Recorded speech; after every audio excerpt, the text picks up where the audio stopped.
በስመ አብ ሁላችሁም አማቱ በስመ አብ ወወልድ ወመንፈስ ቅዱስ አሃዱ አምላክ። ሰላም እግዚአብሔር ከሁላችን ጋር ይሁን። የተከበራችሁ ሊቃውንተ ቤተ ክርስቲያን፣ ካህናት፣ ዲያቆናት፣ የሰንበት ትምህርት ቤት ተማሪዎች፣ ምእመናንና ምእመናት እንደምን አደራችሁ? አምላካችን አባታችን እግዚአብሔር በሕይወት የጠበቀን ለዚህ የበረከት ቀን ያደረሰን ስሙ ለዘላለም የተመሰገነ ይሁን። እንኳን አደረሳችሁ። እልል በሉና እግዚአብሔርን አመስግኑት። ለዚህ መድረስ ቀላል አይደለም። የተከበራችሁ ምእመናን፣ ሕይወታችንን በእጁ የያዘው ጌታ ቸር ስለሆነ እኛ ብዙ ጉድለት ቢኖርብንም ጉድለታችንን ታግሶ ኃጢአታችንን በቸርነቱ ሸፍኖ ለዚህ አድርሶናል። አሁንም ክብርና ምስጋና ለእርሱ ይሁን።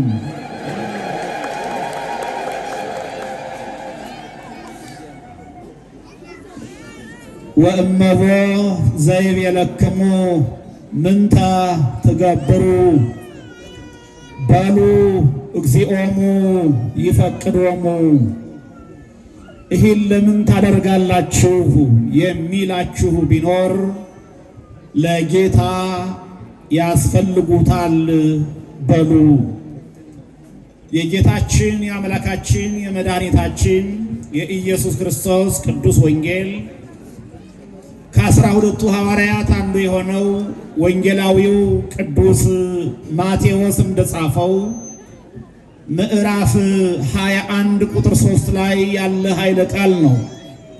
በሉ እግዚኦሙ ይፈቅዶሙ፣ ለጌታ ያስፈልጉታል በሉ።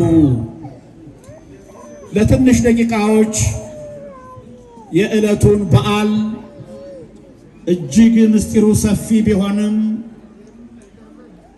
አጠር አድርገን የምናይበት የትምህርታችን ርዕስ ነው።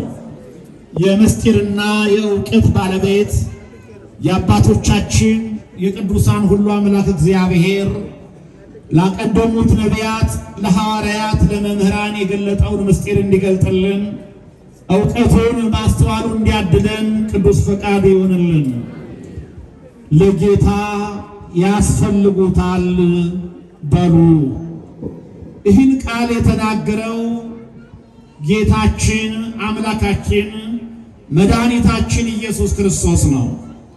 ኢየሱስ ክርስቶስ ለተልእኮ ላሰማራቸው ሁለቱ ደቀ መዛሙርት የሰጣቸው አምላካዊ ቃል ነው። ዛሬ ሁላችንም እንደምናውቀው የምናከብረው በዓለ ሆሳዕናን ነው። ሆሳዕና ማለት አቤቱ አሁን አድን ማለት ነው። ኦ እግዚኦ አድንሶ፣ አቤቱ አሁን አድን። መዝሙር 117 ቁጥር 25 ላይ አስቀድሞ ነቢየ እግዚአብሔር ቅዱስ ዳዊት እንደዘመረው እንደገለጠው አሁን አድን አድን እንጂ ማለት ነው። ስለዚህ ሆሳዕና መድኃኒት ማለት ነው። ዛሬ የምናከብረው አስቀድሞ በመልአኩ በቅዱስ ገብርኤል ወንድ ልጅ ትወልጃለሽ ስሙንም ኢየሱስ ትዪዋለሽ ብሎ እንደተናገረው ስሙ መድኃኒት የሆነለትን ጌታ መድኃኒታችን ኢየሱስ ክርስቶስን ነው የምናከብረው። እርሱን አክብረን ለምንከብርበት ለዚህ ቀን ያደረሰን ስሙ ለዘላለም የተመሰገነ ይሁን። እግዚአብሔር ኢየሱስ ክርስቶስ ከእናታችን ከእመቤታችን ከእናታችን ከቅድስት ድንግል ማርያም ከተወለደ በኋላ 30 ዓመት እንደማንኛውም ልጅ ፊደል እየተማረ እናቱን እያገለገለ ቆይቷል።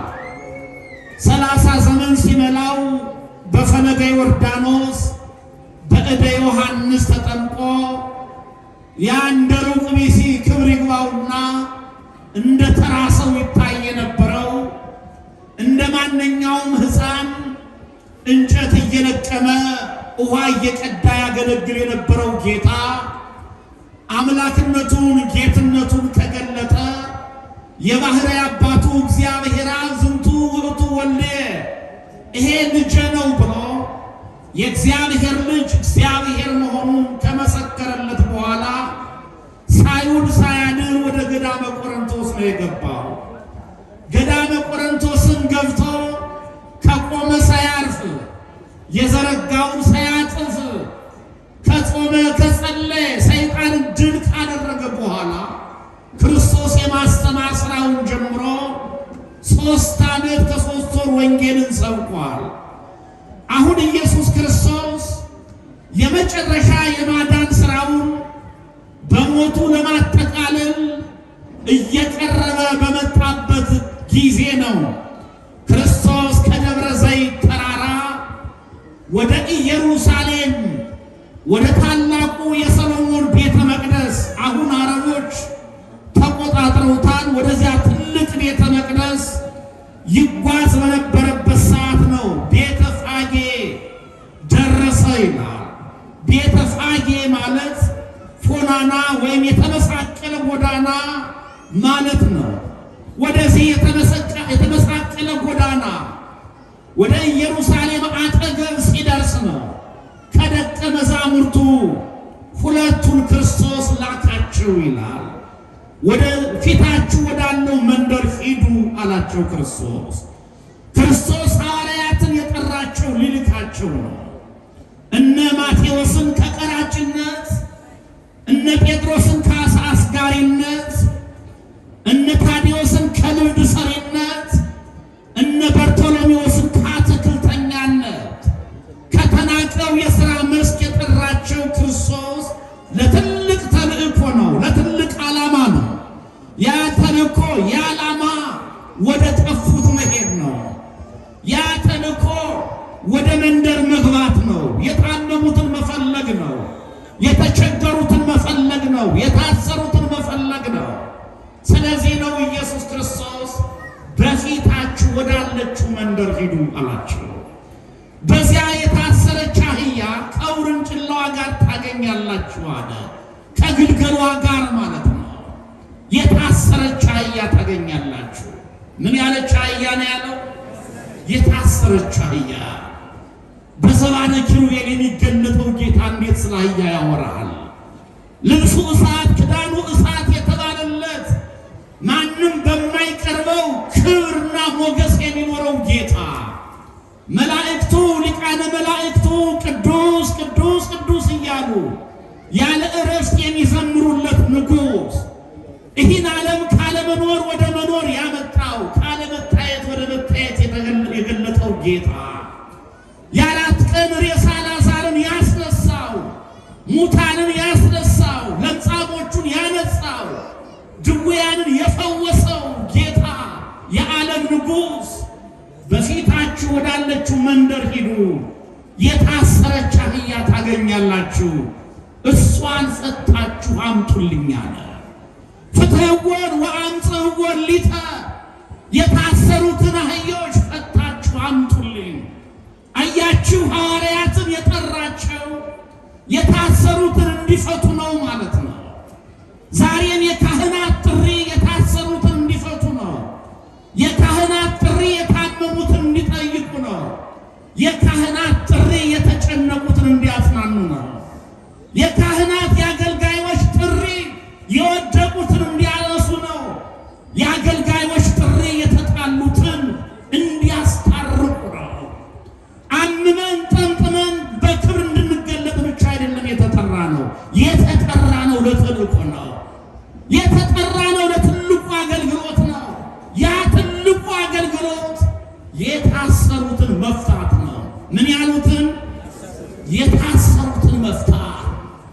ሰው ሁሉ ከኃጢአት ማሰሪያ ከክህደት ማሰሪያ የሚፈታበት ዘመን እንደደረሰ ለማጠየቅ ክርስቶስ የታሰሩትን ፈታችሁ አምጣችኋል። የሰው ልጅ በሰራው ኃጢአት በፈጸመው ስህተት ለ5500 ዓመታት ያክል በእስር ቤት ውስጥ ነበረ የነበረው። በጨለማ ውስጥ ነበር የነበረው። በኃጢአት በክህደት ውስጥ ነበር የነበረው። በስቃይ ውስጥ ነበር የነበረው። ከክህደት ወደ እምነት፣ ከጨለማ ወደሚደነቀው ብርሃን ለማውጣት ከዚያ ከሲኦል እስር ቤት ወደ ገነት ሰው ሁሉ የሚገባበት ዘመን እንደደረሰ ለማወጅ ክርስቶስ ሂዱና የታሰሩትን ፈታችሁ አምጡልኝ። የተከበራችሁ ምእመናን፣ ዛሬም ክርስቶስ የታሰሩትን አምጡልኝ ይለናል። በኃጢአት የታሰሩትን፣ በጥላቻ የታሰሩትን፣ በቂምና በበቀል የታሰሩትን፣ በዘረኝነት የታሰሩትን፣ በክፋት የታሰሩትን፣ በተንኮል የታሰሩትን፣ በትዕቢት የታሰሩትን፣ ራስን በመውደድ ብቻ የተጠፈነጉትን በወንጌል እንድንፈታቸው፣ እንድናስታርቃቸው፣ ከተንኮላቸው፣ ከኃጢአታቸው፣ ከርኩሰታቸው፣ ከውድቀታቸው እንድናወጣቸው የታሰሩትን ፈታችሁ አምጡልኝ ይላል። ካህናቱን ብቻ አይደለም፣ አማኝ የሆነ ሁሉ በአቅሙ የታሰሩትን ሊፈታ ይገባል። እኛስ ተፈተናል? ምእመናን ከታሰርንበት ተፈተናል ወይ? ጥላቻ የለም በውስጣችን፣ ክፋት የለም በውስጣችን፣ ትዕቢት የለም በውስጣችን፣ ዘረኝነት የለም በውስጣችን። ብዙዎቻችን ዛሬ የታሰርነው በዚህ ነው። ከዚህ ልንፈታ ያስፈልጋል። ክርስቶስ የታሰሩትን አህዮች ፈታችሁ አምጡልኝ። ማንም ለምን ትፈቷቸዋላችሁ ቢላችሁ ለጌታ ያስፈልጉታል በሉ እንኳን። ለማን ያስፈልጉታል? ለጌታ ያስፈልጉታል። እኒህ አህዮች ሊቃውንት እንደሚተረጉሙት የኒቆዲሞስ አህዮች ናቸው። ተሰርቀው ነው የታሰሩት። ስለዚህ ሌላው በሩቅ ሆኖ ይጠብቃቸዋል። ለምን ትፈቷቸዋላችሁ ሲላችሁ ጌታቸው ይፈልጋቸዋል በሉ። ሌባ ልብ የለውም ይተዋችኋል እያላቸው ነው ክርስቶስ። በሌላም በኩል በተፈጥሮ ፈጣሪያቸው ጌታቸው ስለሆነ የአህዮች ጌታ የአህዮች ፈጣሪ እግዚአብሔር ይፈልጋቸዋል በሉ አለ። ማን ይፈልጋቸዋል? አህዮችን እግዚአብሔር ይፈልጋቸዋል። ለምን ፈለጋቸው? እንዴት አህዮችን ይፈልጋል? የዚህ ምድር ባለጸጎች አህያ አይፈልጉም። የዚህ ምድር ነገሥታት አህያ አይደለም። አሮጌ መኪና አይፈልጉም። አሮጌ ሞዴል መኪና አይፈልጉም። አሮጌ ሕንፃ አይፈልጉም። አሮጌ ሰፈር ላይ መኖር አይፈልጉም።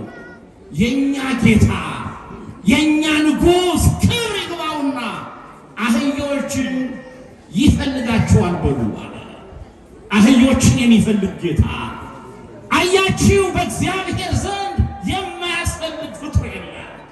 ብዙ ጊዜ እኔ ኃጢአተኛ ነኝ፣ ለእግዚአብሔር ምን እጠቅመዋለሁ? እኔ ሽማግሌ ነኝ፣ እኔ ልጅ ነኝ፣ እኔ ሴት ነኝ፣ እኔ ወንድ ነኝ፣ እኔ አልተማርኩም፣ እኔ ምንም አላውቅም ልንል እንችላለን። ግን ለጌታ እናስፈልገዋለን። ለማን እናስፈልገዋለን? ያልተማራችሁ ሰዎች ለጌታ ታስፈልጉታላችሁ። ጤንነታችሁ የታወከ ከዛሬ ወር ከዛሬ ዓመት በኋላ ሞታለሁ ብላችሁ የምታስቡ ሰዎች ለጌታ ታስፈልጉታላችሁ። ጉልበታችሁ የደከመ የዓይናችሁ ብርሃን የፈዘዘ ማን ይፈልጋችኋል? እግዚአብሔር ይፈልገናል። ሰዎች ይንቁናል። ከታመምን ምን እናደርግላችኋለን? ሰዎች አይፈልጉንም። ድሆች ከሆንን ምን እንሰራችኋላችኋለን? ስልጣን ከሌለን፣ ገንዘብ ከሌለን፣ የሆነ የሚፈለግ ነገር የሆነ የሚጠቅም ነገር ከሌለን ሰው አይፈልገንም። እግዚአብሔር ግን ይፈልገናል። ክብር ለእርሱ ይሁንለት። በእውነት አመስግኑት ይህን ጌታ። ይፈልገናል። ዓለም እውቀታችንን፣ ዓለም ገንዘባችንን፣ ዘመዶቻችን ጉልበታችንን ተጠቅመው ሊጥሉ ይችላሉ። አንዳንዴ የትዳር አጋራችን እንኳ እንዲሁ መልካችን ሲበላሽ፣ ሀብታችን ሲያልቅ ሊጠላን ወይም ልጠላን ትችላለች። እግዚአብሔር ግን ይፈልገናል። ሁልጊዜ የሚፈልገን በሐዘናችንም በደስታችንም ጊዜ፣ በማግኘታችንም በማጣታችንም ጊዜ፣ እንማርም አንማርም ሁልጊዜ የሚፈልገን አምላክና አባት አለ። አህዮች ያስፈልጉታል ጌታ። አያችሁ፣ የተናቁት በልባቸው ትሑታን የሆኑ ሰዎች፣ የዋሃን የሆኑ ሰዎች ለእግዚአብሔር ያስፈልጉታል። ለማን ያስፈልጉታል? አህያ የተናቀች ናት። አህያ የተዋረደች ናት። ፊደል ተማረን አወቅን የሚሉ ሰዎች እንኳ ሰዎችን ሲሳደቡ አህያ እኮ ነው የሚሉት አይደል እንዴ? አህያ ይላሉ። ግን የተማረ ሰው አህያ አይልም። ያወቀ ሰው ጀጀባ አይልም። ይህ ሰው አልተማረም። ይሄ ሰው እንደ ካሴት የሆነ ነገር ተቀርቶበታል እንጂ የሆነ ነገር ተሸክሟል እንጂ አልተማረ። የተማረ ሰው እንዲህ አይሳደብም። እኛ ግን የስድባችን መግለጫ፣ የራሳችን ከፍታ መግለጫ የምናደርገው ሌላውን ሰው አህያ በማለት ነው። ይቺ የተናቀችዋን እንስሳ ግን ጌታ ያስፈልጉታል። እኒህ አህዮች ያስፈልጉታል፣ ያስፈልጉታል፣ ለጌታ ያስፈልጉታል።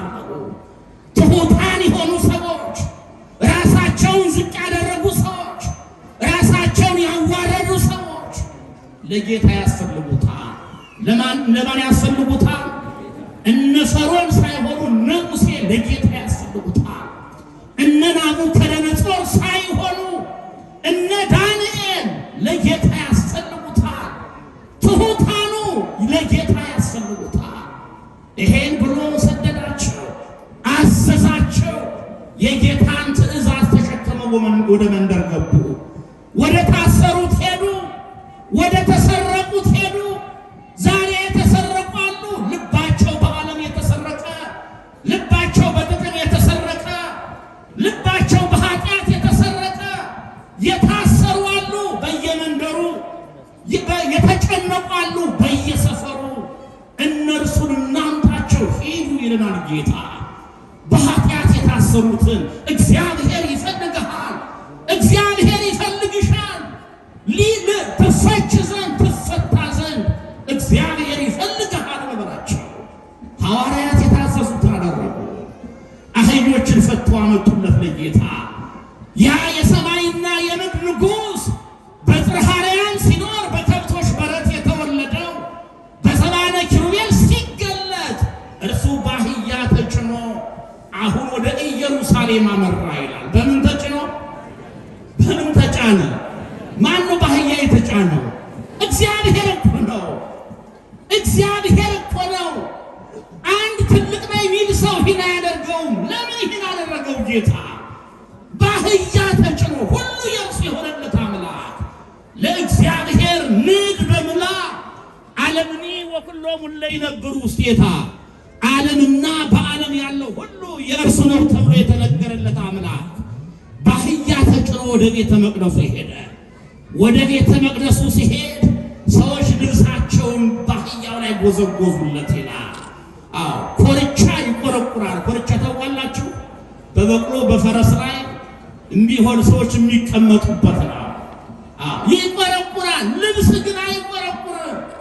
የማትቆረቁር የምትመች ሕገ ወንጌልን ሰራህልን ሲሉናል። በሌላም በኩል ልብስ የሰውነትን ነው ይሸፍናል። የሰውነትን ነው። አሁን ሁላችንም ራቁታችን ብንሆን እዚህ የሚቆም ሰው የለም። እያንዳንዱ ነው የሚወጣው አይደል እንዴ? በምንድን ነው የተሸፈነው? በምንድን ነው የተሸፈነው? በልብስ ነው የተሸፈነው። አንተም ከባቴ አመፃነ ኃጢአትን በደልን የምትሸፍን ይቅር የምትል ሀዳጌ በቀል ነህ። እንደ ኃጢአታችን እንደ በደላችን የማትፈርድበት ሲሉ ልብስ ጎዘጎዙለት። የሚገርማችሁ ለሱ ብቻ አይደለም። በመንገድ ደግሞ አህያዋ በምትሄድበት ልብስ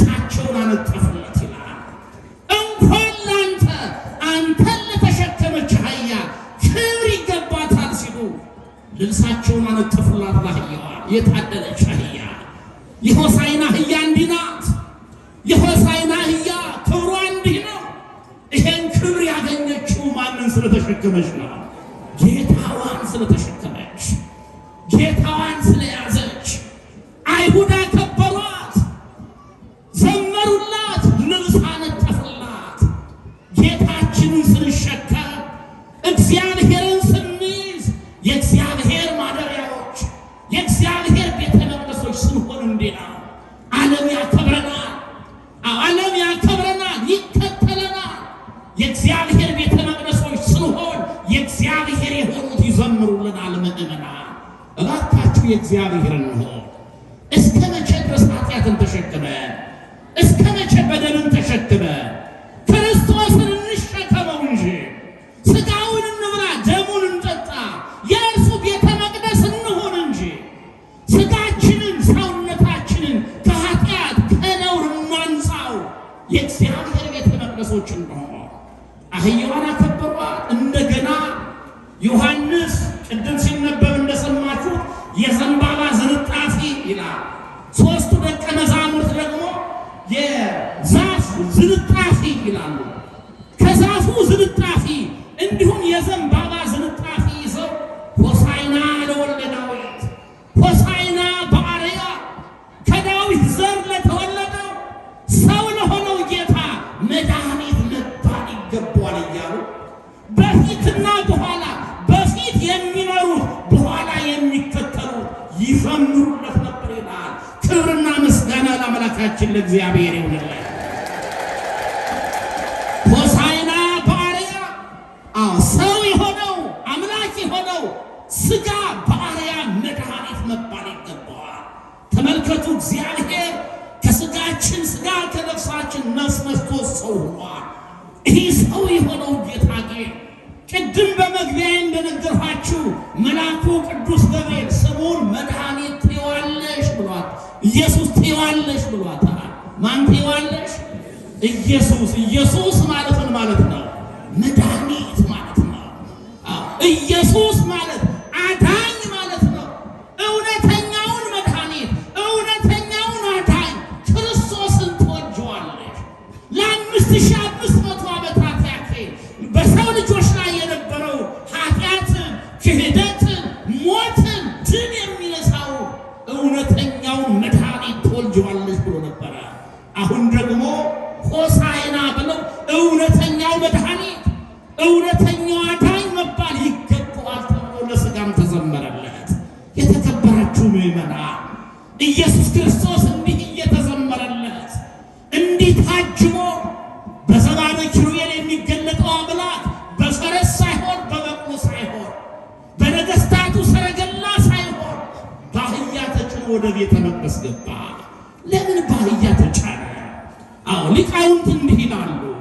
ነቢያት ዘመነ ጸብ የሆነ እንደሆነ የጦርነት ዘመን፣ የረሃብ ዘመን፣ የመከራ ዘመን ሲመጣ መነሳት በፈረስ ላይ ሆነው ዘገር ነቅንቀው ይገለጣሉ።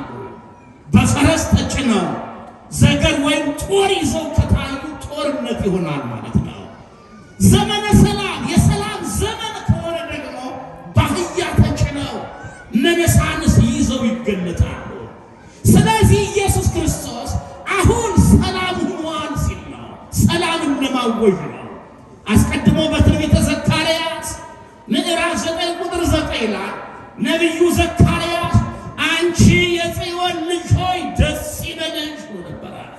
አንቺ የኢየሩሳሌም ልጅ እልል በይ አለ። ንጉሥሽ ጻድቅ አዳኝ ሆኖ በአህያና በውርንጫዋ ይመጣል አለ። ንጉሥሽ ጻድቅ ሆኖ አዳኝ የበቀል ኃጢአትን ይቅር የሚል አዳኝ የባሕርይ አምላክ ሆኖ ወደ አንቺ ይመጣል። በአህያ ተጭኖ ወደ አንቺ ይመጣል። የጽዮን ልጅ አላት እስራኤልን ነው። የኢየሩሳሌም ልጅ አላት እስራኤልን ነው። እስራኤል ሆይ ደስ ይበልሽ፣ ንጉሥሽ ይመጣል። ባትቀበለውም፣ ባታምንበትም፣ ባትጠቀምበትም ንጉሥሽ ይመጣል። የሰላምሽን ያውጅልሻል ብሎ ተናግሮ ነበረ። አጠፍ ሰረገላ እምኤፍሬም ወአፍራሰ ኢየሩሳሌም። እነሆ ሰረገላውን ከኤፍሬም ፈረሱን ፈረሱንም ከኢየሩሳሌም አጠፋለሁ፣